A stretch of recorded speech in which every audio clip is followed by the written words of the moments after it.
서울의 밤거리는 화려한 네온 사인으로 물들어 있었지만 강남의 한 고급 고깃집 VIP 루마는 전혀 다른 세상이었다.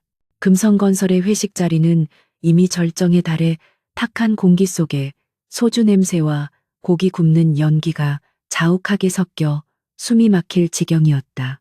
직원들의 얼굴은 술 기운에 붉게 달아올라 있었고 여기저기서 터져나오는 과장된 웃음소리가 방안을 가득 채우고 있었다. 그 시끌벅적한 소음 속에서 강민우는 구석자리에 처박혀 마치 투명 인간처럼 조용히 고기만 굽고 있을 뿐이었다. 낡아서 소매 끝이 해진 회색 정장은 주변 동료들의 말끔하고 세련된 브랜드 양복과 극명한 대조를 이루며 그의 초라한 현실을 더욱 부각시켰다.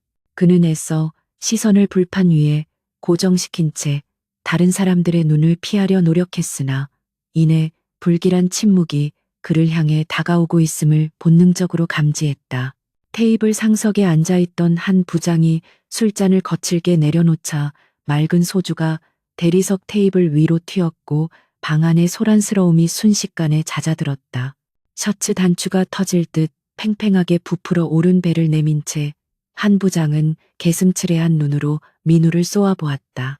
이미 만취 상태인 그의 눈빛에는 민우를 향한 노골적인 경멸과 비웃음이 가득 담겨 있었다. 그는 기름진 손가락으로 민우의 가슴께를 가리키며 모두가 들으라는 듯 큰 소리로 민우의 낡은 양복을 지적하기 시작했다. 입사한 지가 언제인데 아직도 그런 걸레 같은 옷을 입고 다니냐는 그의 모욕적인 언사는 순식간에 좌중의 분위기를 얼어붙게 만들었지만 아무도 그를 제지하지 않았다. 일부 눈치 빠른 직원들이 상사의 비위를 맞추기 위해 억지 웃음을 터뜨리자 한 부장의 기세는 더욱 등등해졌다. 그는 민우가 아무 대꾸도 하지 못하고 입술만 깨물고 있는 것을 즐기듯 화제를 민우의 가정사로 옮겨갔다. 병원에 누워있는 어머니와 집안의 빚더미에 대한 이야기를 안주 삼아 떠벌리는 그의 목소리에는 일말의 배려나 동정심도 없었다. 오히려 그는 민우의 가난을 자신의 권력과 부를 과시하기 위한 비교 대상으로 삼아 짓밟고 있었다.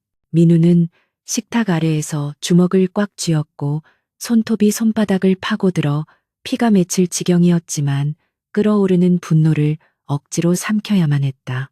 당장이라도 자리를 박차고 일어나고 싶었지만 어머니의 병원비를 생각하면 이 지옥 같은 회사에서 쫓겨날 수는 없었기 때문이었다.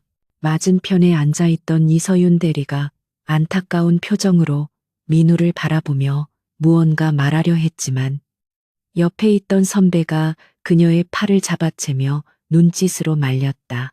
이 살벌한 정글 같은 조직 사회에서 힘없는 계약직 사원을 두둔했다가는 다음 타깃이 될 뿐이라는 것을 모두가 잘 알고 있었다. 민우는 서윤의 동정 어린 시선조차 견디기 힘들었다. 차라리 욕을 먹는 편이 나았지. 누군가에게 불쌍한 사람으로 비친다는 사실이 그의 비참함을 더욱 증폭시켰다. 얼굴이 화끈거려 더 이상 앉아있을 수가 없게 된 민우는 도망치듯 자리에서 일어났다. 속이 좋지 않다는 핑계를 대며 화장실로 향하는 그의 등 뒤로 한 부장의 조소 섞인 목소리가 비수처럼 날아와 꽂혔다. 고급스러운 대리석으로 장식된 화장실은 밖의 소란함과는 단절된 채 차갑고 고요했다. 세면대 앞에 선 민우는 거울 속에 비친 자신의 초라한 몰골을 마주했다. 퀭한 눈동자와 헝클어진 머리카락, 그리고 싸구려 정장을 입은 남자는 패배자의 전형적인 모습을 하고 있었다. 그는 차가운 물을 틀어 얼굴을 씻어내며 뜨거워진 열기를 식히려 애썼지만 가슴속에서 타오르는 울분은 쉽게 가라앉지 않았다. 자신이 아무리 노력해도 벗어날 수 없는 가난의 굴레와 그로 인해 받아야만 하는 멸시가 뼈에 사무치도록 고통스러웠다.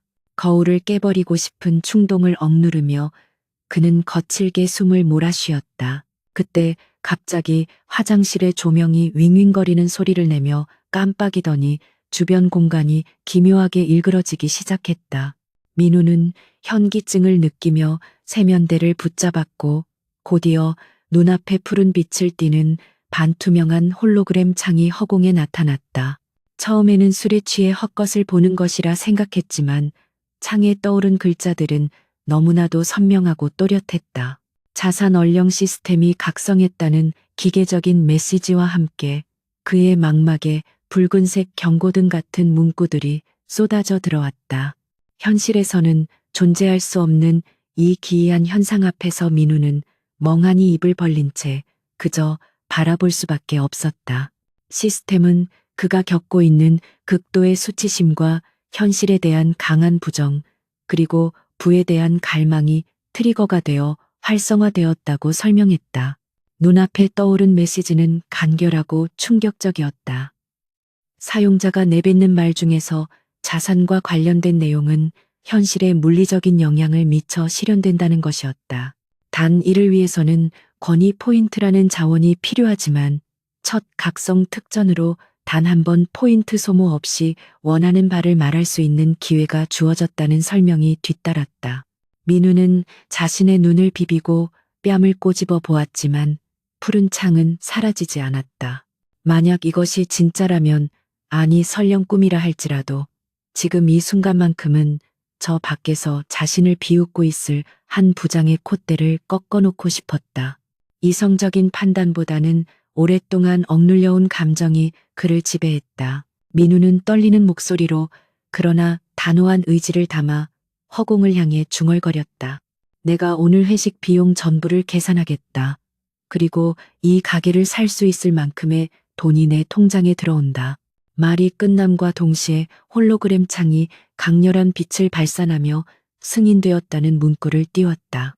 그리고 거짓말처럼 바지 주머니 속에 들어있던 낡은 스마트폰이 요란하게 진동하기 시작했다.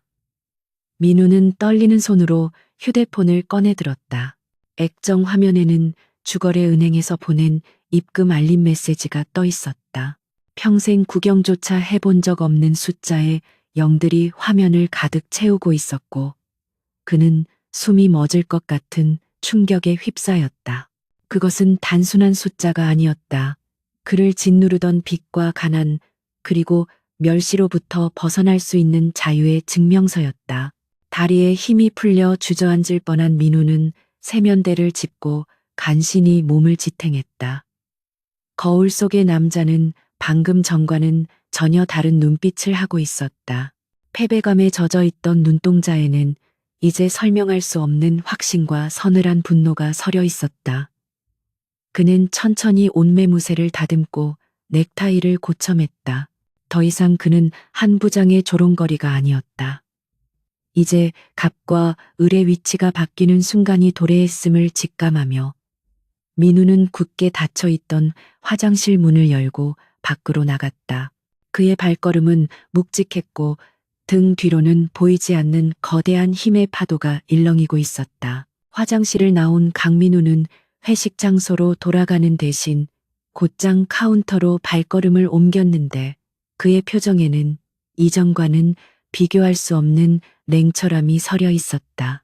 카운터를 지키고 있던 식당 매니저는 강민우의 허름한 옷차림을 위아래로 훑어보며 의심스러운 눈초리를 보냈지만 민우는 아랑곳하지 않고 지갑에서 체크카드를 꺼내 내밀었다.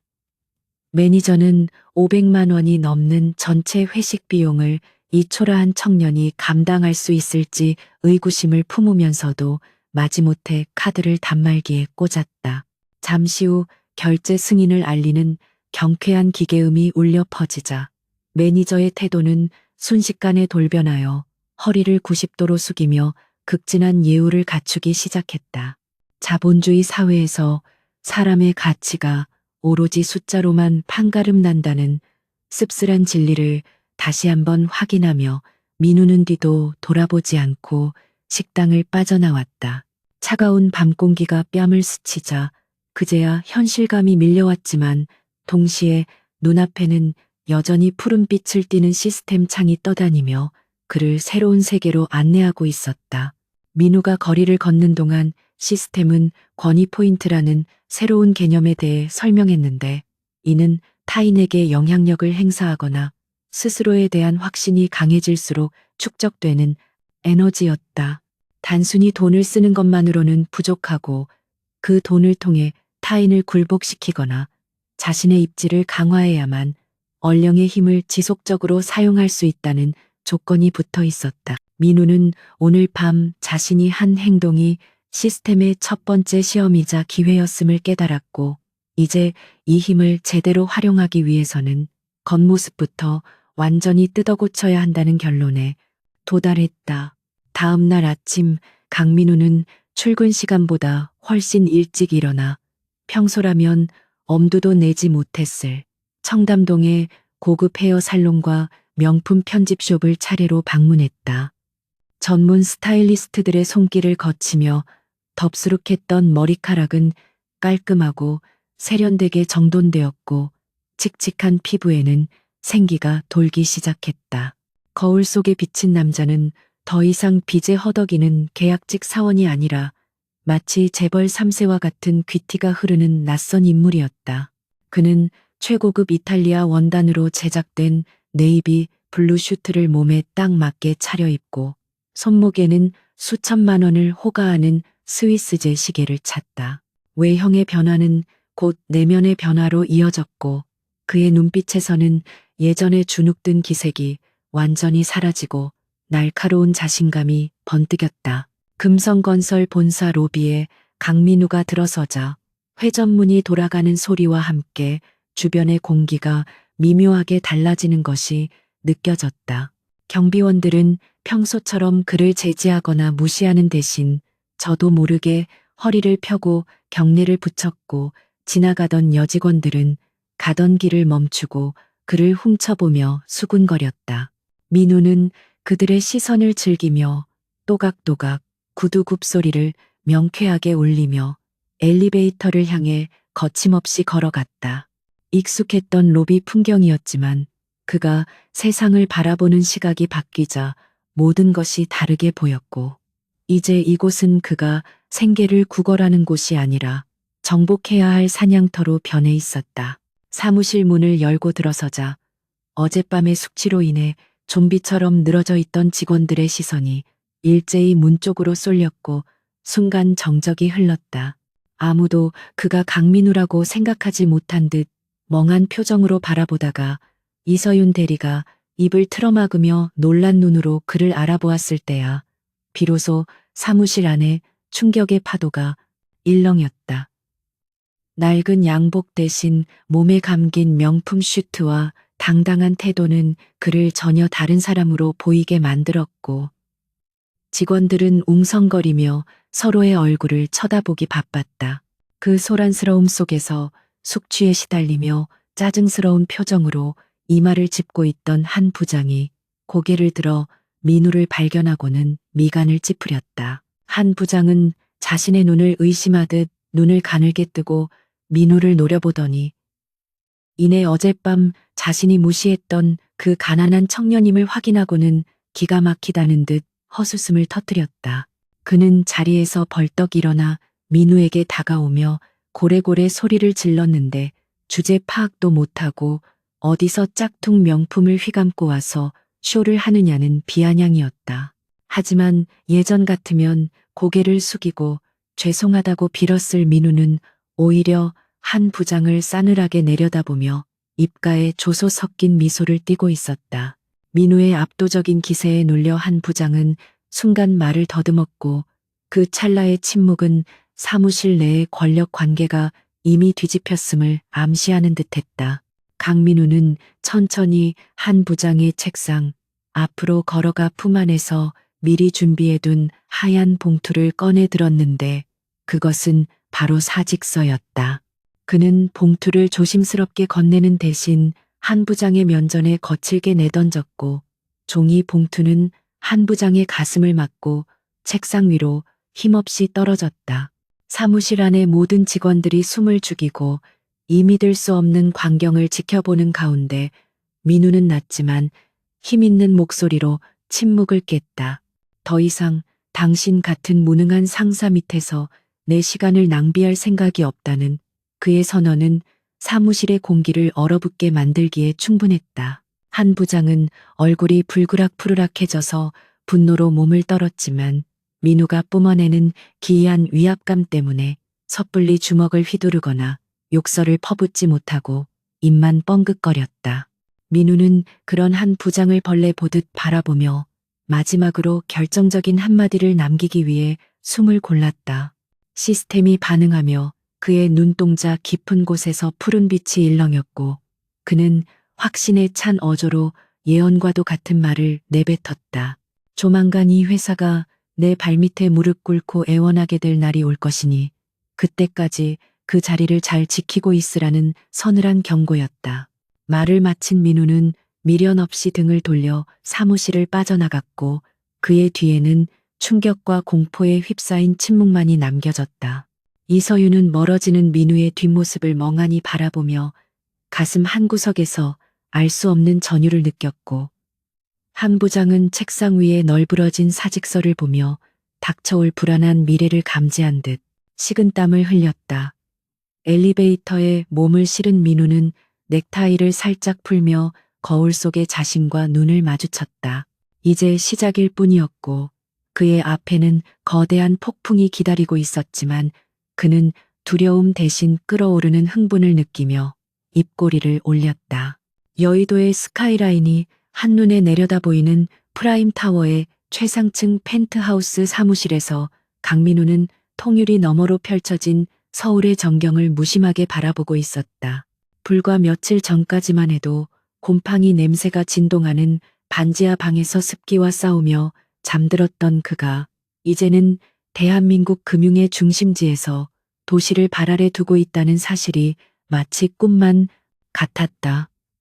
하지만 그의 망막에 떠있는 푸른색 시스템 창은 이것이 결코 꿈이 아니며 냉혹한 현실의 새로운 챕터가 시작되었음을 끊임없이 상기시키고 있었다. 그는 단순히 회사를 그만두고 사치를 즐기기 위해 이 힘을 사용하는 것이 아니었으며 자신을 모욕하고 짓밟았던 금성건설이라는 거대한 성벽을 무너뜨리기 위한 치밀한 전쟁 준비를 하고 있었다. 시스템이 부여한 자산원령의 능력은 단순한 부의 축적을 넘어 그가 내뱉는 말 한마디가 시장의 흐름을 바꾸고 기업의 운명을 좌우할 수 있는 절대적인 무기가 되어주고 있었다. 민우는 책상 위에 놓인 두툼한 서류 뭉치를 집어들었는데 그 표지에는 넥서스 인베스트먼트라는 금박 로고가 선명하게 찍혀 있었다. 이것은 그가 시스템의 자금을 이용하여 설립한 유령 투자 회사이자 금성건설의 숨통을 조여갈 사냥개였다.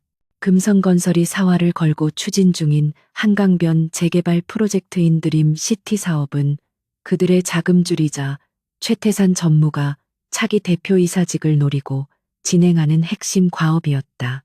하지만 민우는 이미 그 프로젝트의 가장 치명적인 약점을 파악하고 있었으며 그것은 바로 사업 부지의 정중앙에 위치한 알박기 땅을 아직 매입하지 못했다는 사실이었다. 민우는 시스템을 통해 그 땅의 소유주가 누구인지 그리고 그가 어떤 욕망을 가지고 있는지 꿰뚫어 보았고 막대한 자본력을 동원해 금성건설보다 한 발 앞서 그 땅을 손에 넣는데 성공했다. 한편 금성건설의 본사 대회의실은 살얼음판을 걷는 듯한 긴장감과 공포로 가득 차 있었고 최태산 전무의 고함 소리만이 정막을 깨고 있었다. 그는 재떨이를 집어던지며 부지 매입에 실패한 실무진들을 짐승처럼 몰아붙였고 그 분노의 화살은 고스란히 현장 책임자인 한 부장에게로 쏟아지고 있었다. 한 부장은 식은땀을 비오듯 흘리며 고개를 조아렸지만 도대체 어디서 굴러먹던 개뼈다귀 같은 넥서스라는 회사가 갑자기 나타나 계약을 가로채 갔는지 도무지 파악할 수가 없었다. 그들은 웃돈을 얹어주겠다고 회유도 해보고 조폭을 동원해 협박도 해보았지만 넥서스 측은 마치 유령처럼 실체를 드러내지 않은 채 법무법인을 통해서만 철벽 같은 방어를 펼치고 있었다. 최 전무는 일주일 내로 이 문제를 해결하지 못하면 한 부장의 옷을 벗기는 것으로는 끝나지 않을 것이라고 으름장을 놓으며 회의실을 나가버렸다. 궁지에 몰린 한 부장은 넥서스 인베스트먼트의 실소유주를 찾기 위해 백방으로 뛰어다녔고, 마침내 그들이 프로젝트의 최종 협상을 위해 모습을 드러낼 것이라는 첩보를 입수했다. 협상 장소는 강남의 최고급 호텔 비즈니스 센터로 정해졌고, 한 부장은 회사의 법무팀과 자금팀을 총동원하여 이번에야말로 기필코 땅을 빼앗아 오리라 다짐했다. 그는 넥서스의 대표가 누구든 간에 돈다발로 뺨을 때려서라도 굴복시키겠다는 천박한 자본주의적 사고방식으로 무장한 채 약속 장소로 향했다. 하지만 그의 마음 한구석에는 며칠 전 사직서를 던지고 나간 강민우가 남긴 불길한 예언이 가시처럼 밝혀 계속해서 그를 괴롭히고 있었지만, 그는 애써 그 불안감을 무시하며 거만한 표정을 지어 보였다. 협상 당일 호텔 회의실에는 팽팽한 긴장감이 감돌았고, 금성건설 측 임원들은 초조하게 시계를 보며 상대방이 나타나기를 기다리고 있었다. 약속 시간이 정확히 정각이 되자 육중한 마호가니 문이 열리고 경호원들의 호의를 받으며 말끔한 슈트 차림의 한 남자가 천천히 걸어 들어왔다. 역광 때문에 처음에는 얼굴이 잘 보이지 않았지만, 그가 회의 테이블 상석에 다가가 앉으며 고개를 들었을 때 한 부장의 눈은 믿을 수 없다는 듯 휘둥그레졌다. 그곳에는 불과 며칠 전까지만 해도 자신의 밑에서 굽신거리며 복사나 하던 강민우가 너무나도 우아하고 압도적인 아우라를 뿜어내며 앉아 있었기 때문이었다. 한 부장은 자신이 헛것을 보고 있다고 생각하며 눈을 비볐지만, 눈앞의 남자는 분명히 강민우였고, 그는 여유로운 미소를 머금은 채 얼어붙은 금성건설 직원들을 둘러보고 있었다. 한 부장은 충격에서 벗어나자마자 본능적으로 자리를 박차고 일어나 삿대질을 하며 소리를 질렀는데, 감히 내 놈이 여기가 어디라고 들어오느냐는 악에 바친 고성이었다. 그는 경호원들을 부르라고 고함을 쳤지만, 민우의 뒤에 서 있던 건장한 수행원들이 한 부장의 앞을 가로막으며 묵직한 위압감으로 그를 제압했다. 민우는 눈 하나 깜짝하지 않고 테이블 위에 놓인 크리스털 물잔을 들어 한 모금 마신 뒤 차분하고 낮은 목소리로 한 부장의 이름을 불렀다. 아직도 상황 파악이 안 되는 모양이라며 혀를 차는 민우의 태도는 마치 철없는 어린아이를 나무라는 어른의 그것과 같아서 한 부장은 모욕감에 얼굴이 붉게 달아올랐다. 민우는 품에서 명함을 한 장 꺼내 테이블 위로 미끄러뜨렸고, 그곳에는 넥서스 인베스트먼트 대표이사 강민우라는 글자가 선명하게 박혀 있었다. 명함을 확인한 금성건설 측 변호사와 임원들은 경악을 금치 못하며 웅성거렸고, 한 부장은 다리에 힘이 풀려 의자에 주저앉고 말았다. 자신이 그토록 무시하고 짓밟았던 가난한 청년이 자신들의 목숨줄을 쥐고 있는 넥서스의 오너라는 사실은 그의 좁은 식견으로는 도저히 받아들일 수 없는 현실이었다. 민우는 시스템 창을 통해 한 부장의 권위가 바닥으로 추락하고 공포심이 극에 달했음을 확인했고, 그에 따라 자신의 권위 포인트가 급상승하는 것을 느꼈다. 그는 이 순간을 즐기며 천천히 입을 열어 자신이 이 자리에 나온 이유는 협상을 하기 위해서가 아니라 통보를 하기 위해서라고 선언했다. 드림시티 프로젝트의 핵심 부지는 이미 자신의 소유이며 금성건설이 제시하는 그 어떤 금액으로도 이 땅을 살 수 없을 것이라는 절망적인 선고였다. 최전무의 최측근인 이사는 당황하며 급히 금액을 제시했지만, 민우는 그 액수가 적혀 있는 제안서를 보지도 않고 찢어버리는 것으로 대답을 대신했다. 그는 시스템의 힘을 빌려 얼령을 발동했는데, 지금 이 순간부터 금성건설의 모든 자금 조달 루트가 막히고 주주들이 동요하기 시작할 것이라는 저주와도 같은 말이었다. 그 말이 떨어지기가 무섭게 이사의 휴대폰과 한 부장의 휴대폰이 동시에 울리기 시작했고, 수화기 너머에서는 은행들이 대출 연장을 거부하고 있다는 다급한 보고가 빗발쳤다. 회의실은 순식간에 아수라장으로 변했고 민우는 패닉에 빠진 그들을 비웃으며 자리에서 일어났다. 그는 한 부장에게 다가가 귓가에 속삭였는데 이것은 단지 시작일 뿐이며 자신이 받았던 모욕을 1000배만 배로 갚아주기 전까지는 멈추지 않겠다는 서늘한 경고였다. 회의실을 빠져나오는 민우의 발걸음은 깃털처럼 가벼웠지만 그가 남기고 간 파장은 거대한 쓰나미가 되어 금성건설을 덮치고 있었다. 로비에서 그를 기다리고 있던 이서윤은 회의실에서 들려오는 고성능 소리에 걱정스러운 표정으로 그를 맞이했지만 민우의 평온한 얼굴을 보고 안도의 한숨을 내쉬었다. 서윤은 민우가 변했다는 것을 알고 있었지만 그 변화가 두렵다기보다는 왠지 모를 듬직함으로 다가왔고 그녀는 민우의 곁을 지키기로 결심한 자신의 선택이 틀리지 않았음을 직감했다. 민우는 서윤에게 희미한 미소를 지어 보이며 이제부터가 진짜 싸움이라고 말했고 두 사람은 혼란에 빠진 호텔을 뒤로하고 대기하고 있던 검은색 세단에 올라타 어둠 속으로 사라졌다. 차 안에서 민우는 시스템의 다음 단계 퀘스트를 확인했는데 그것은 단순한 복수를 넘어 부패한 기업 문화를 뿌리 뽑고 새로운 질서를 세우라는 더 거대한 목표를 제시하고 있었다. 금성건설의 몰락은 필연적이었지만 그 과정에서 죄 없는 직원들이 피해를 입지 않도록 하는 것이 민우가 가진 또 다른 과제이자 딜레마였다. 그는 최태산 전무와 한 부장 같은 썩은 부위만을 정밀하게 도려내기 위해 더욱 치밀하고 잔혹한 계획을 세워야만 했다. 창밖으로 스쳐 지나가는 서울의 야경은 여전히 화려했지만 민우의 눈에는 그 빛 속에 숨겨진 어둠과 욕망이 더 선명하게 보였고 그는 그 어둠을 집어삼킬 더 큰 어둠이 되기를 자처했다. 이제 금성건설은 보이지 않는 손에 의해 서서히 목이 졸려오는 공포를 맛보게 될 것이었다. 다음 날 아침 증권가에는 넥서스 인베스트먼트가 금성건설의 대항마로 떠올랐다는 소문이 파다하게 퍼졌고 금성건설의 주가는 곤두박질치기 시작했다. 언론들은 혜성처럼 등장한 젊은 CEO 강민우에 대해 대서특필하기 시작했고 그의 과거와 배경을 캐내기 위해 기자들이 벌떼처럼 몰려들었다. 하지만 민우는 철저하게 정보를 통제하며 신비주의 전략을 고수했고 이는 오히려 대중의 호기심을 자극하여 그의 영향력을 더욱 확대시키는 결과를 낳았다.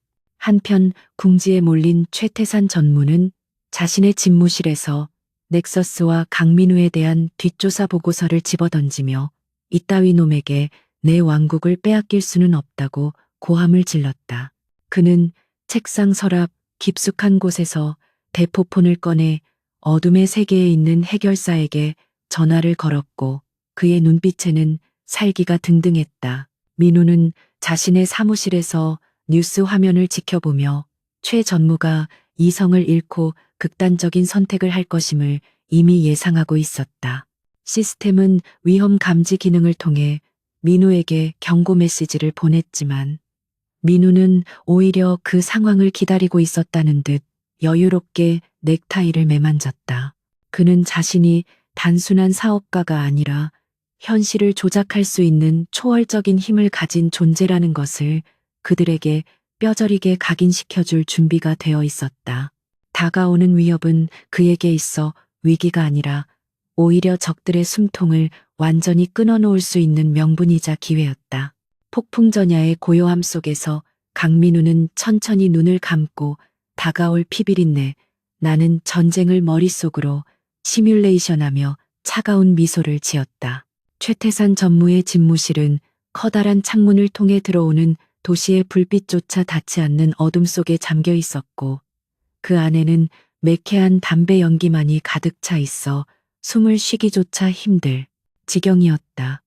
그는 자신의 책상 위에 놓인 넥서스 인베스트먼트와 강민우에 관한 조사 보고서를 신경질적으로 넘기며 분노를 사기지 못해 이를 갈고 있었다. 공식적인 방법으로는 도저히 강민우의 자금력을 따라잡을 수 없다는 것을 깨달은 그는 결국 넘어서는 안 될 선을 넘기로 결심하고 어둠의 세계에 손을 뻗었다. 그는 자신의 더러운 뒤실을 처리해주는 해결사에게 전화를 걸어 강민우의 유일한 약점이라고 할 수 있는 이서윤을 납치하여 협박의 도구로 삼으라는 비열한 지시를 내렸다. 강민우가 아무리 돈이 많고 날고 기는 재주가 있다.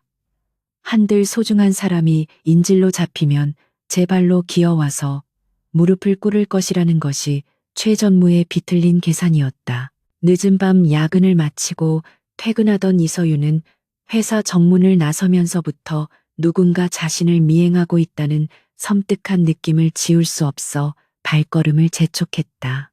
인적이 드문 골목길에 접어들자 뒤따라오던 검은색 승합차가 속도를 높여 그녀의 앞을 가로막았고 차문이 열리며 험상궂은 인상의 사내들이 튀어나왔다.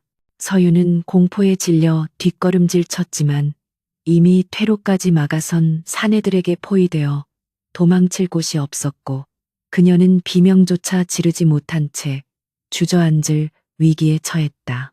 사내들은 비릿한 웃음을 흘리며 그녀에게 다가와 강민우에게 전할 메시지가 있으니 얌전히 따라오라며 위협을 가했고 거친 손길로 그녀의 팔을 잡아 끌었다. 절망적인 상황 속에서 서윤은 눈을 질끈 감으며 마음속으로 간절하게 민우의 이름을 불렀는데 그때 골목 입구에서 강력한 헤드라이트 불빛이 쏟아지며 굉음이 울려 퍼졌다.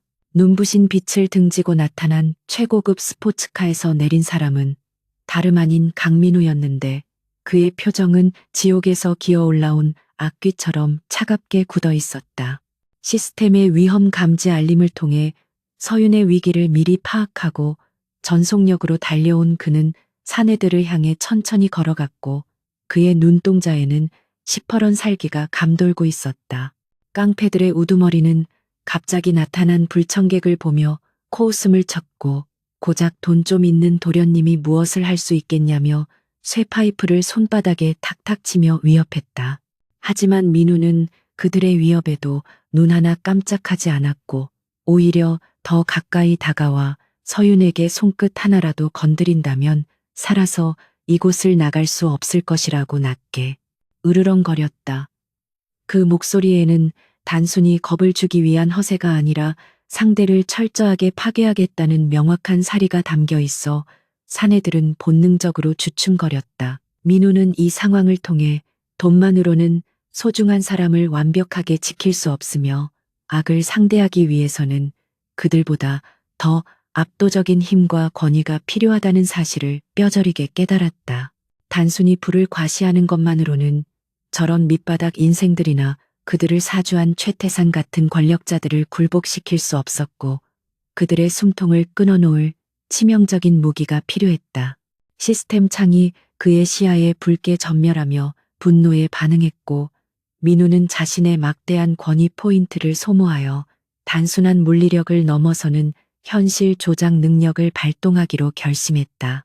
그는 사내들 너머로 보이는 허공을 응시하며 최태산이 그동안 저질러온 모든 불법 행위와 비리 장부라는 부채 자산을 세상 밖으로 끌어내겠다는 무시무시한 얼령을 준비했다. 강민우의 입술이 열리고 그의 목소리가 골목길에 울려 퍼지자 공기가 미세하게 진동하며 보이지 않는 파동이 전방위로 확산되는 기현상이 발생했다. 최태산이 그동안 은밀하게 감추어 두었던 모든 횡령 증거와 불법 로비 내역이 담긴 비밀 장부가 지금 이 순간 대한민국 검찰의 책상 위에 놓이게 될 것이라는 그의 선언은 현실의 인과율을 비틀어 버렸다. 그 말이 끝남과 동시에 깡패들의 우두머리 휴대폰이 요란하게 울리기 시작했고 전화를 받은 그의 얼굴은 순식간에 사색이 되어 파랗게 질려버렸다. 수화기 너머에서는 최 전무가 긴급 체포될 위기에 처했으니 당장 모든 작업을 중단하고 쥐죽은 듯 숨어있으라는 다급한 명령이 떨어졌기 때문이었다. 상황이 급변했음을 감지한 사내들은 서윤을 내버려 둔 채 허둥지둥 차에 올라타 도망치듯 골목을 빠져나갔고 순식간에 정막만이 남았다. 같은 시각 서울중앙지검 특수부의 부장검사 책상 위에는 출처를 알 수 없는 퀵서비스 화물이 배달되어 있었는데 그 안에는 금성건설의 치부를 낱낱이 기록한 USB와 장부 사본이 들어 있었다. 평소라면 윗선의 압력으로 묻혔을지도 모를 사건이었지만 민우의 얼령이 가진 강제력은 그 증거가 가장 정의롭고 야망 있는 검사의 손에 들어가도록 운명을 조작해 놓았다. 부장검사는 떨리는 손으로 자료를 훑어보며 이것이 금성건설뿐만 아니라 정재계를 뒤흔들 수 있는 핵폭탄급 증거임을 직감하고 즉시 수사팀을 소집하여 압수수색 영장을 청구했다. 방송국과 언론사에도 동시에 익명의 제보 메일이 발송되었고 심야뉴스 속보 자막으로 금성건설 압수수색 임박이라는 문구가 뜨면서 대한민국은 충격의 도가니에 빠져들었다. 골목길에 남겨진 민우는 다리에 힘이 풀려 주저앉은 서윤에게 다가가 자신의 재킷을 벗어 덮어주며 떨고 있는 그녀의 어깨를 부드럽게 감싸 안았다. 서윤은 민우의 품에 안겨 참았던 눈물을 터뜨렸고 민우는 그녀의 등을 토닥이며 다시는 이런 일이 없도록 하겠다고 굳게 약속했다. 그의 눈은 멀어져간 깡패들의 차량이 아니라 저 멀리 보이는 금성건설의 사옥을 향해 있었고 그 눈빛은 이전보다 훨씬 더 깊고 어두운 심연을 담고 있었다. 그는 오늘 밤 자신이 행사한 힘이 얼마나 위험하고 강력한 것인지 실감했으며 이제는 돌아갈 수 없는 강을 건넜다는 사실을 담담하게 받아들였다. 서윤을 지키기 위해서라면 그는 기꺼이 괴물이 되어 세상의 모든 부조리와 맞서 싸울 준비가 되어 있었다. 다음 날 아침 금성건설 본사는 검찰 수사관들이 들이닥쳐 압수수색을 진행하는 바람에 아수라장이 되었고 직원들은 불안에 떨며 삼삼오오 모여 웅성거렸다. 최태산 전무는 자신의 집무실에서 증거인멸을 시도하다가 수사관들에게 현행범으로 체포되어 수갑을 차게 되었고 그 모습은 고스란히 카메라에 담겨 전국으로 생중계되었다. 그는 포토라인에 서서 억울함을 호소하며 고래고래 소리를 질렀지만 이미 확보된 증거들이 너무나도 명백하여 빠져나갈 구멍은 보이지 않았다. 민우는 자신의 펜트하우스에서 대형 스크린을 통해 그 장면을 지켜보며 차가운 에스프레소를 마셨고 그의 곁에 선 시스템 창은 퀘스트 완료 메시지와 함께 대량의 권위 포인트 지급을 알리고 있었다. 하지만 민우는 최 전무의 구속만으로 만족하지 않았는데 왜냐하면 썩은 뿌리는 아직 땅속 깊은 곳에 남아 있었고 최 전무는 단지 꼬리 자르기의 희생양일 수도 있다는 의심이 들었기 때문이었다. 그는 시스템을 통해 금성건설의 주가 폭락 상황을 실시간으로 모니터링하며 다음 단계의 작전을 구상하기 시작했다. 회사가 혼란에 빠지고 주가가 바닥을 칠 때가 바로 그가 원하던 타이밍이었으며 그는 이 기회를 틈타 금성건설을 통째로 집어삼킬 계획을 세우고 있었다. 그는 넥서스 인베스트먼트의 자금 담당 이사를 호출하여 시장에 쏟아져 나오는 금성건설의 주식을 전량 매수하라는 지시를 내렸고 이것은 적대적 인수합병의 서막을 알리는 신호탄이었다. 최태산의 몰락은 한 부장을 비롯한 부패한 라인들에게도 사형 선고나 다름없었고 그들은 줄줄이 소환 조사를 받으며 서로의 죄를 폭로하는 추악한 이전 투구를 벌이기 시작했다. 회사의 업무는 마비되었고 협력업체들은 대금 결제를 받지 못해 부도 위기에 몰리면서 금성건설 사태는 사회적 문제로 비화되고 있었다. 민우는 이 혼란을 잠재우고 회사를 정상화시킬 수 있는 유일한 구원자로 등장하기 위해 언론 플레이를 시작했고 여론은 점차 무능한 경영진을 비판하고 새로운 리더십을 요구하는 쪽으로 기울고 있었다. 서윤은 민우의 곁에서 그를 보좌하며 그가 단순히 복수심에 불타는 것이 아니라 더 큰 그림을 그리고 있다는 것을 깨닫고 경외감을 느꼈다. 밤이 깊어지자 민우는 홀로 창가에 서서 화려하게 빛나는 서울의 야경을 내려다보며 자신의 손바닥을 쥐었다 폈다를 반복했다. 그의 손에 쥐어진 것은 단순한 권력이 아니라 누군가의 삶을 파괴할 수도 있고 구원할 수도 있는 신의 권능과도 같은 힘이었다. 그는 이 힘에 취해 자신 또한 최태상과 같은 괴물이 되지 않도록 끊임없이 스스로를 경계하고 다잡아야만 했다.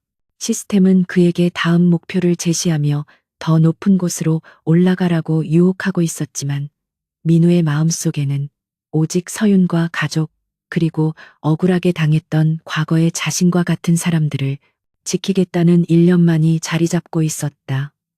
폭풍은 이제 막 시작되었고 그는 그 폭풍의 눈 한가운데서 세상을 바꿀 준비를 마쳤다. 대한민국의 주식시장이 개장하자마자 증권가 전광판에는 금성건설의 주가 폭락을 알리는 파란색 숫자들이 폭포수처럼 쏟아져 내리며 투자자들을 공포의 도가니로 몰아넣었다. 검찰의 대대적인 압수수색과 경영진의 비리 혐의가 연일 뉴스 헤드라인을 장식하면서 개미 투자자들은 앞다투어 주식을 던지기 시작했고 기관들마저 손절매 물량을 쏟아내며 주가는 하한가로 직행하고 있었다. 객장 곳곳에서는 탄식과 비명소리가 터져나왔고 금성건설의 사옥 앞에는 주가 폭락에 항의하는 소액 주주들의 시위대가 몰려들어 계란을 투척하는 등 아수라장이 펼쳐졌다. 한때 건설업계의 신화로 불리던 거대 기업이 부패한 리더십으로 인해 모래성처럼 무너져 내리는 광경은 자본주의의 비정한 민낯을 적나라하게 보여주고 있었다. 금성건설의 이사회가 열린 대회의실은 침몰하는 배에서 탈출하려는 쥐떼들처럼 각자의 살기를 도모하려는 임원들의 이기심으로 가득 차 역겨운 냄새를 풍기고 있었다. 구속된 최태산 전무의 측근들은 자신들에게 불똥이 튈까 전전긍긍하며 보유하고 있던 차명 주식들을 시장에 내다 팔기에 급급했고 이는 주가 하락을 더욱 부채질하는 악순환을 낳았다. 그들은 회사를 살릴 방안을 논의하기보다는 회사의 자산을 헐값에 매각하여 자신들의 퇴직금을 챙기려는 파렴치한 작당 모의를 서슴지 않았고 서로를 비난하며 고성을 질러댔다. 회사가 망하든 말든 내 목만 챙기면 그만이라는 그들의 탐욕스러운 눈빛에서 한때나마 회사에 몸담았던 임원으로서의 책임감이나 도덕성은 찾아볼 수 없었다. 강민우는 넥서스 인베스트먼트의 상황실에서 대형 모니터 10여 개에 띄워진 주식 차트와 호가창을 냉철한 눈빛으로 주시하고 있었는데 그의 표정은 먹잇감을 노리는 맹수처럼 차분하면서도 살벌했다. 시장에 쏟아져 나오는 매도 물량은 마치 쓰나미처럼 거대했지만 민우에게는 그 모든 것이 금성건설을 완벽하게 장악하기 위해 차려진 성대한 밥상으로 보일 뿐이었다. 그는 자신의 곁에 서 있는 이서윤에게 따뜻한 차 한 잔을 건네며 안심시킨 뒤 천천히 자리에서 일어나 시스템 창을 활성화시켰다. 지금이 바로 시스템이 부여한 무한한 자금력을 동원하여 부패한 권력들이 뱉어낸 지분들을 헐값에 주워 담을 절호의 타이밍이었다. 민우는 호가창을 응시하며 나직하지만 힘있는 목소리로 얼령을 선포했는데 그것은 시장에 나온 금성건설의 매도 물량 전량을 넥서스 인베스트먼트의 이름으로 남김없이 사들이겠다는 선언이었다. 그의 말이 떨어지기가 무섭게 시스템은 민우의 계좌에 천문학적인 액수의 유동성 자금을 주입했고 넥서스의 트레이더들은 신들린 듯한 속도로 매수 주문을 입력하기 시작했다. 하한가에 쌓여있던 수백만 주의 매도 잔량이 순식간에 증발하는 기현상이 발생하자 시장은 충격에 휩싸였고 멈췄던 주가 그래프가 요동치기 시작했다. 누군가가 밑 빠진 독에 물을 붓는 것처럼 쏟아지는 주식을 전부 받아내고 있다는 사실이 알려지자 공포에 질려 투매하던 개인 투자자들도 덩달아 매수세에 가담하며 상황은 반전되었다. 증권가 메신저와 뉴스 속보창에는 정체불명의 세력이 금성건설의 주식을 싹쓸이하고 있다는 소식이 도배되었고, 전문가들은 이것이 적대적 인수합병을 위한 포석임이 분명하다고 분석했다.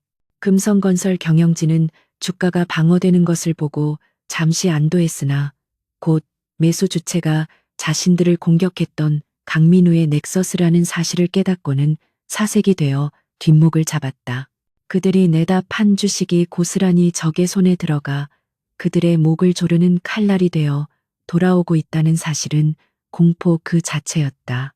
민우는 화면 속에서 붉은색으로 치솟는 양봉 그래프를 바라보며 만족스러운 미소를 지었고, 이제 금성건설의 주인은 최 씨 일가가 아니라 자신으로 바뀌어가고 있음을 확신했다. 상황실의 분주함 속에서 이서윤은 민우의 옆모습을 바라보며 경이로움과 동시에 알 수 없는 두려움을 느꼈는데, 그것은 민우가 다루는 힘의 크기가 인간의 범주를 넘어선 것처럼 보였기 때문이었다. 그녀는 조심스럽게 민우에게 다가가 이렇게까지 거대한 자본 전쟁을 벌이는 것이 과연 옳은 길인지, 그리고 그 끝에 무엇이 기다리고 있을지 물었다. 민우는 서윤의 떨리는 손을 잡고 자신의 눈을 맞추며 이것은 단순한 복수가 아니라 썩은 환부를 도려내고 새로운 살을 돋게 하기 위한 필수적인 수술이라고 설명했다. 그는 자신이 가진 힘을 오로지 정의를 구현하고 소중한 사람들을 지키는 데에만 사용할 것이며 결코 그 힘에 먹히지 않을 것이라고 서윤을 안심시켰다. 장 마감 종소리가 울려 퍼지자 넥서스 인베스트먼트는 금성건설의 발행 주식 중 과반수에 육박하는 지분을 확보하여 명실상부한 최대 주주로 등극하는 데 성공했다. 민우는 의자 깊숙이 몸을 기대며 긴 숨을 내쉬었고, 시스템은 퀘스트 완료를 알리는 팡파르와 함께 그에게 새로운 칭호를 부여하며 그의 권위 등급을 한 단계 더 상승시켜 주었다. 이제 남은 것은 단 하나, 형식적인 절차를 통해 기존 경영진을 축출하고 회사를 완전히 접수하는 것뿐이었으며, 그 무대는 며칠 뒤 열릴 임시 주주총회가 될 것이었다. 민우는 서윤에게 오늘 밤은 푹 쉬라고 말하며 자신은 다가올 결전을 위해 준비할 것이 있다고 했지만, 그의 눈은 이미 승리자의 여유로 빛나고 있었다. 그날 밤 구치소 독방에 수감된 최태산 전무는 변호사를 통해 자신의 지분이 휴지 조각이 되었고 회사의 경영권이 강민우에게 넘어갔다는 소식을 전해 듣고 발악하며 난동을 부렸다. 그는 철창을 부여잡고 고래고래 소리를 지르며 강민우를 죽여버리겠다고 저주를 퍼부었지만 차가운 시멘트 벽만이 그의 절규를 묵묵히 받아낼 뿐이었다. 반면 강민우는 자신의 펜트하우스 테라스에서 와인잔을 기울이며 발 아래 펼쳐진 도시의 야경을 감상하고 있었고, 그 도시의 불빛들이 마치 자신을 위해 켜진 촛불처럼 느껴졌다. 그는 내일 아침이 밝으면 세상은 또 한 번 뒤집어질 것이며 그 중심에 자신이 서 있게 될 것임을 직감하며 잔을 높이 들어 건배를 제의했다. 금성건설의 운명을 결정지을 임시 주주총회가 열리는 호텔 그랜드 볼룸은 폭풍 전야와도 같은 무거운 긴장감에 휩싸여 있었고, 수백 명의 주주들과 기자들이 장내를 가득 메우고 있었다. 단상 위에는 구속된 최태산 전무의 지시를 받는 기존 이사진들이 초조한 기색을 감추지 못한 채 앉아 있었는데, 그들은 이미 여론이 등을 돌린 상황에서도 마지막 발악을 통해 경영권을 방어하려는 헛된 희망을 품고 있었다. 그들은 강민우를 정체불명의 투기 세력이자 주가 조작범으로 몰아세워 주주들의 불안 심리를 자극하고 투표 자체를 무효화시키려는 비열한 계획을 세우고 있었다. 회의장 곳곳에 배치된 검은 양복의 사설, 경호원들은 살벌한 분위기를 조성하며 소액 주주들의 접근을 막고 있었지만, 그들의 눈빛에서도 다가올 파국에 대한 짙은 불안감이 익혔다. 회의 시작을 알리는 의사봉 소리가 울리자마자 의장석에 앉은 부사장은 마이크를 잡고 넥서스 인베스트먼트의 지분 매입 과정에 불법적인 요소가 있다는 허위 사실을 유포하기 시작했다. 그는 핏대를 세우며 회사의 전통과 역사를 지키기 위해 외부 세력의 침입을 막아야 한다고 열변을 토했지만 객석에 앉은 주주들의 반응은 싸늘하기 그지없었다. 이미 뉴스를 통해 경영진의 비리를 접한 주주들은 야유를 보내며 부사장에게 내려오라고 소리쳤고 장내는 순식간에 고성과 욕설이 오가는 아수라장으로 변해버렸다.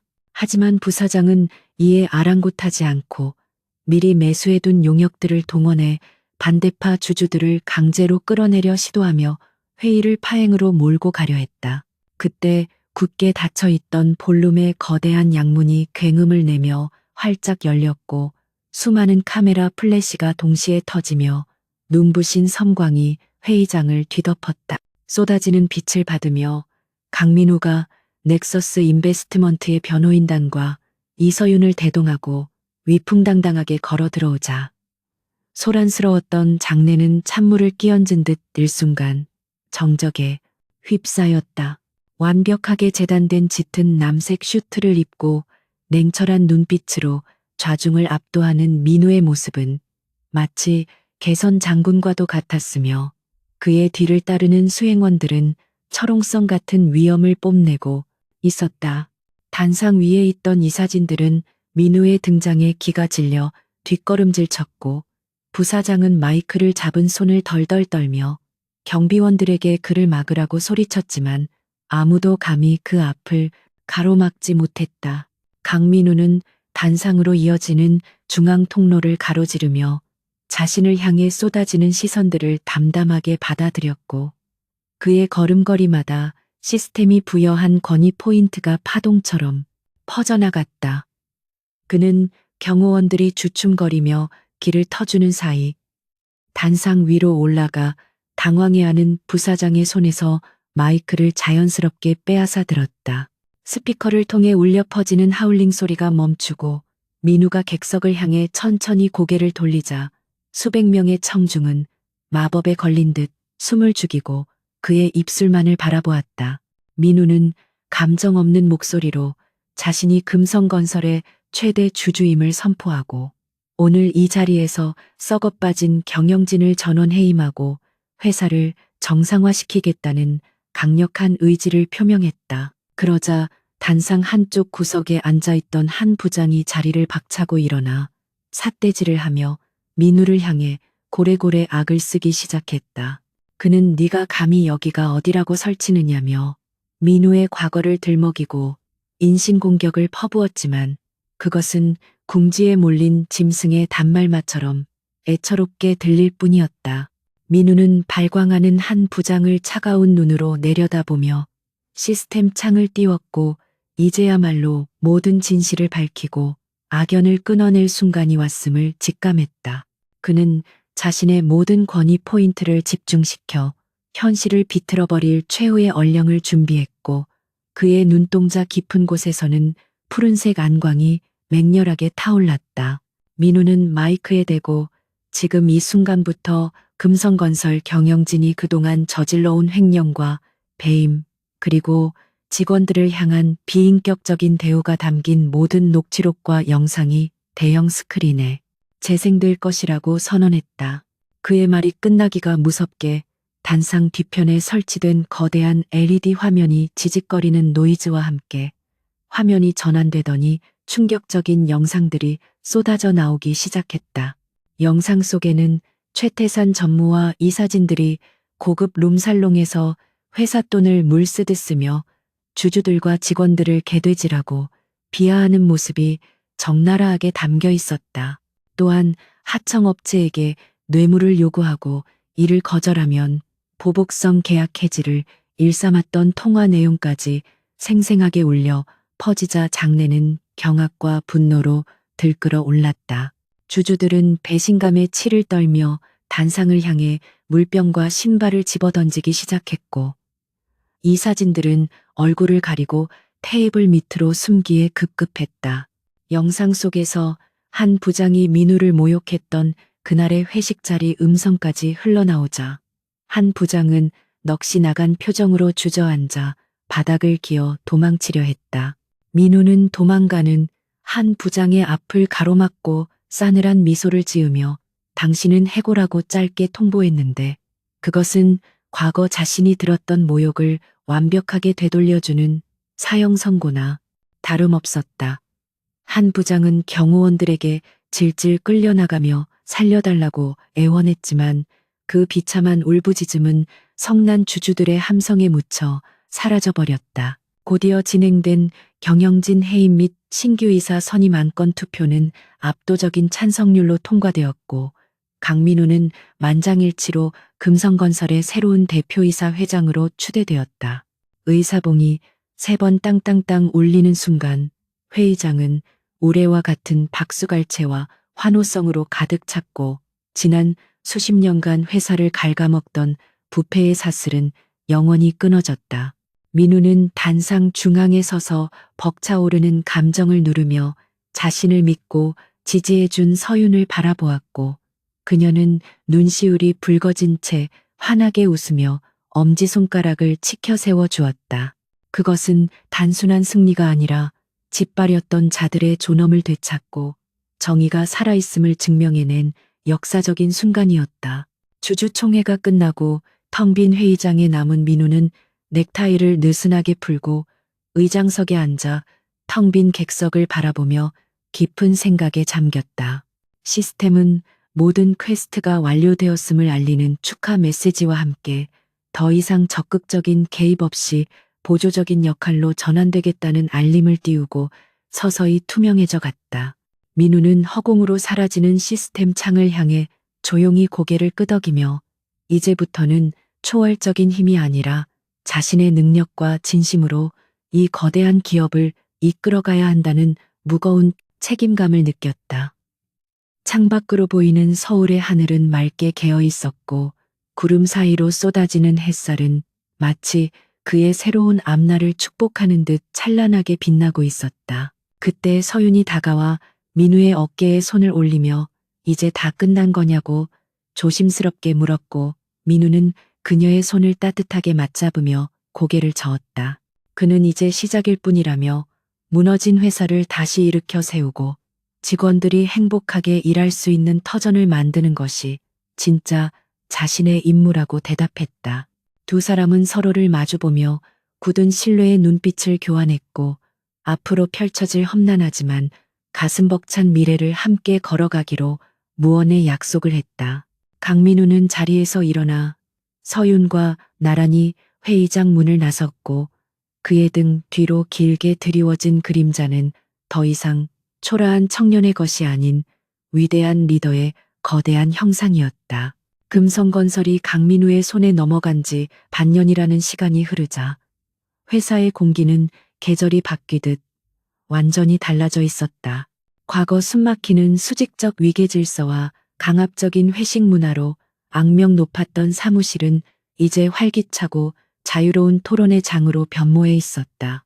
강민우 회장은 취임 직후 가장 먼저 사내에 만연했던 파벌 문화를 뿌리 뽑고 철저한 능력 중심의 인사 제도를 도입하여 직원들의 잠재력을 끌어올렸다.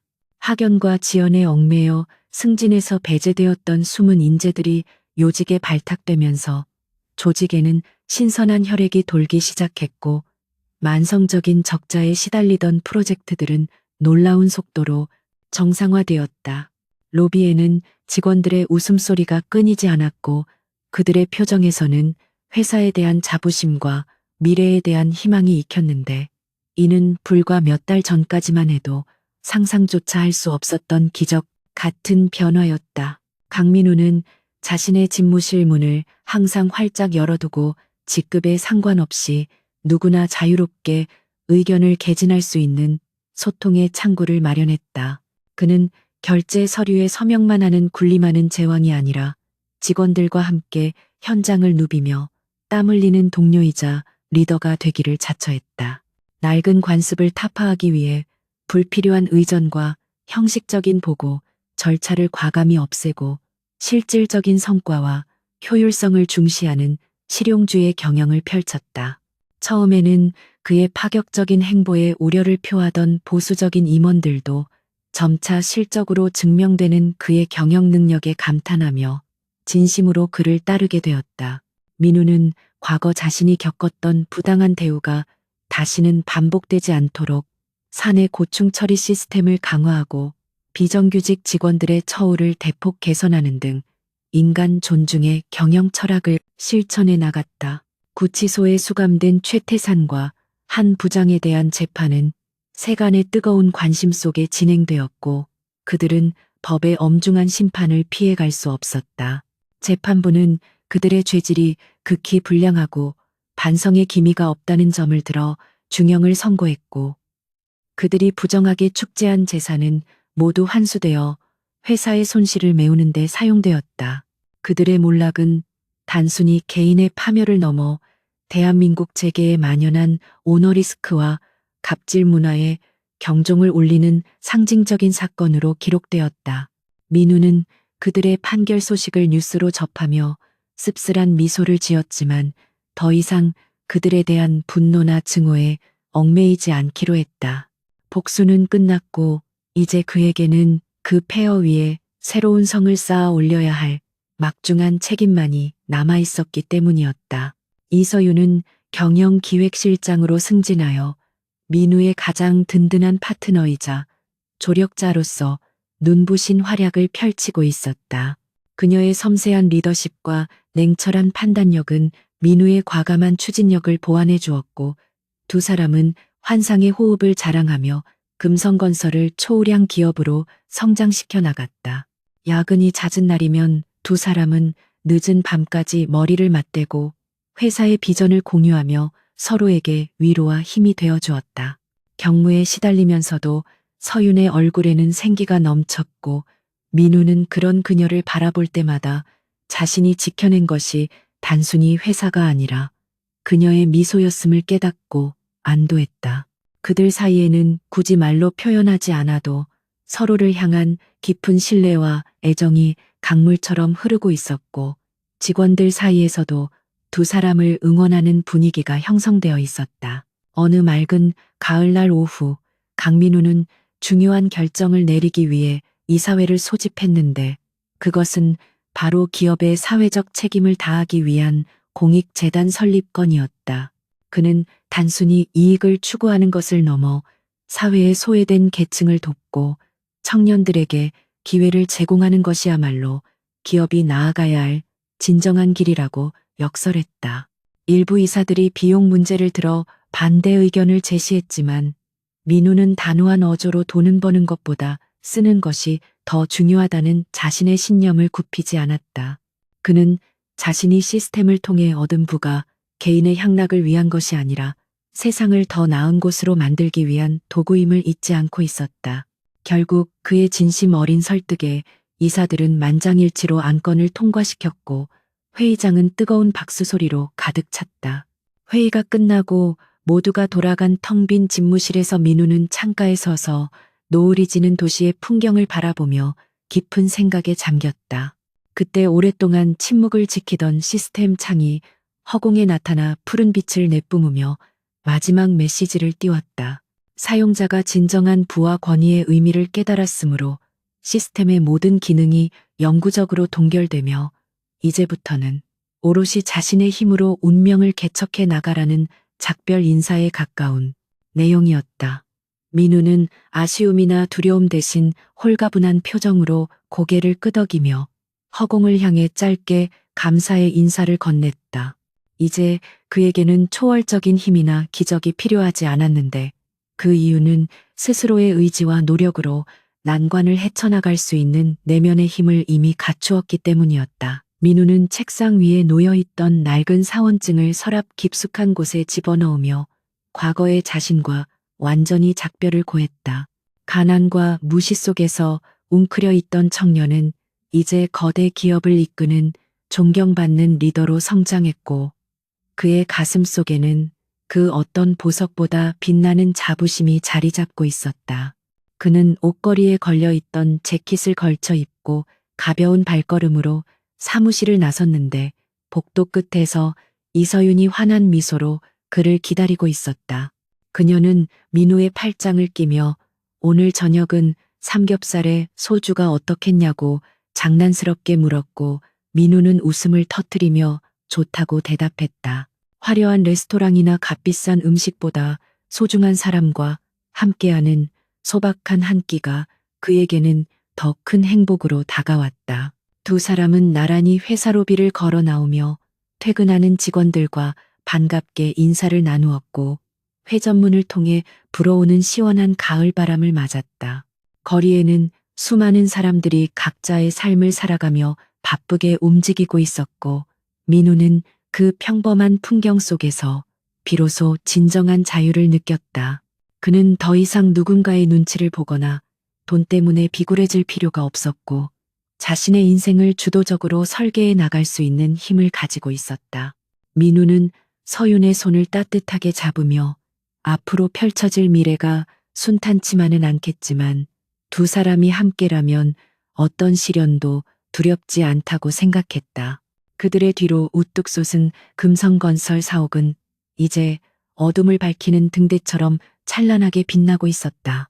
시간이 흘러 1년 뒤 강민우는 세계적인 경제 매거진의 표지 인물로 선정되어 한국을 대표하는 차세대 리더로 소개되었다.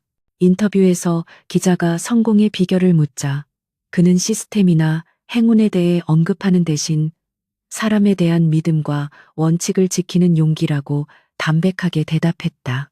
그는 자신이 걸어온 길이 결코 평탄하지 않았지만 포기하지 않고 꿈을 향해 나아갔기에 지금의 자리에 올 수 있었다고 회고하며 이 시대의 청춘들에게 희망의 메시지를 전했다. 그의 이야기는 수많은 사람들에게 감동을 주었고 그는 단순한 기업가를 넘어 시대의 아이콘으로 자리매김하게 되었다. 어느 눈 내리는 겨울밤 강민우와 이서윤은 처음 그들의 인연이 시작되었던 그 허름한 고깃집을 다시 찾았다. 가게는 여전히 시끌벅적했고 연기는 자욱했지만 두 사람의 표정은 예전과는 비교할 수 없을 만큼 편안하고 행복해 보였다. 그들은 불판 위에서 지글거리며 익어가는 고기를 바라보며 지난날의 추억을 안주 삼아 술잔을 기울였고 서로의 눈을 바라보며 깊은 사랑을 확인했다. 민우는 서윤에게 작은 반지를 건네며 평생을 함께해 달라고 프러포즈했고 서윤은 눈물을 글썽이며 고개를 끄덕였다. 가게 안에 손님들이 환호하며 두 사람의 앞날을 축복해 주었고 그 순간 세상은 그 어느 때보다 따뜻하고 아름답게 느껴졌다. 강민우는 가게를 나와 하얗게 눈이 쌓인 거리를 걸으며 밤하늘을 올려다보았는데 먹구름 사이로 반짝이는 별 하나가 마치 그를 향해 윙크를 보내는 것 같았다. 그는 주머니 속에서 손을 꺼내 차가운 공기를 움켜쥐어 보았고 그것은 살아있음의 생생한 감각을 전해주었다. 그는 이제 알 수 있었다. 진정한 자산은 통장에 찍힌 숫자가 아니라 자신의 곁을 지켜주는 사람들, 그리고 스스로에 대한 흔들리지 않는 믿음이라는 것을 말이다.